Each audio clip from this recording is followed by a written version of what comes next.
My Dream of Heaven, Chapter 12, Part 2. I realize painfully that the narrative, as I am forced to give it, falls infinitely short of what I hoped to make it when I began.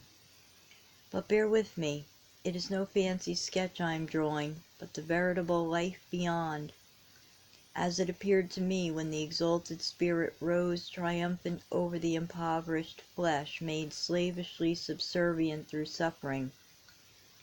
My brother and I walked slowly back to the margin of the lake, where we stepped into a boat lying near the shore, and were at once transported to the farther shore of the lake and landed upon a marble terrace, the entrance to the city by the lake. I never knew by what power these boats were propelled. There were no oarsmen, no engine, no sails, upon the one in which we crossed the water, but it moved steadily onward till we were safely landed at our destination. Luxuriously cushioned seats were all around it, and upon one of them lay a musical instrument, something like a violin, although it had no bow, but seemed to be played by the fingers alone. Upon another seat lay a book. I picked it up and looked at it. It seemed to be a continuation of that book that has stirred and thrilled millions of hearts in the mortal life, the greatest thing in the world.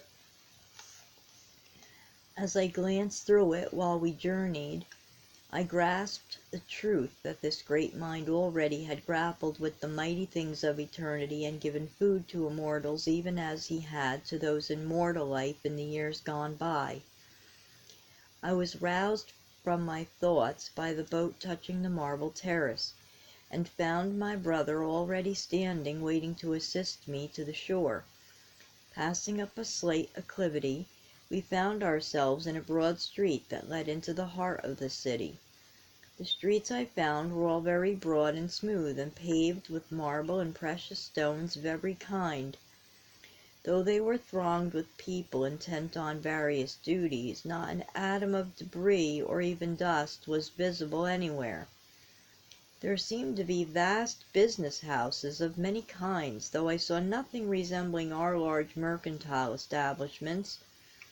There were many colleges and schools, many book and music stores and publishing houses, several large manufactories where I learned were spun the fine silken threads of manifold colors, which were so extensively used in the weaving of the draperies I've already mentioned. There were art rooms, picture galleries, and libraries, and many lecture halls and vast auditoriums, but I saw no churches of any kind.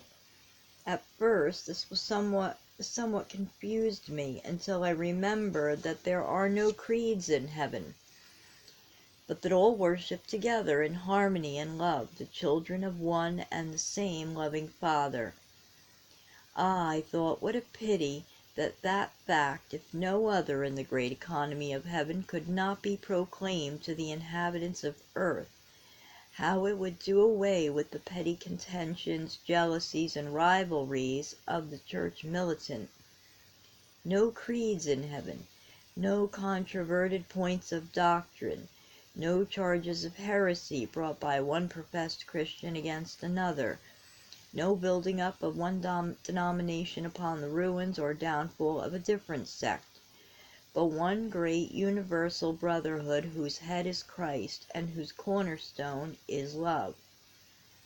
I thought of the day we had listened in the great auditorium at home to the divine address of our beloved Master, of the bowed heads and uplifted voices of that vast multitude as every voice joined in the glorious anthem, "Crown him Lord of all," and I could have wept to think of the faces that must some day be bowed in shame when they remember how often they have in mortal life said to a brother Christian, "Stand aside, I am holier than thou." We found no dwelling houses anywhere in the midst of the city, until we came to the suburbs. Here they stood in great magnificence and splendor.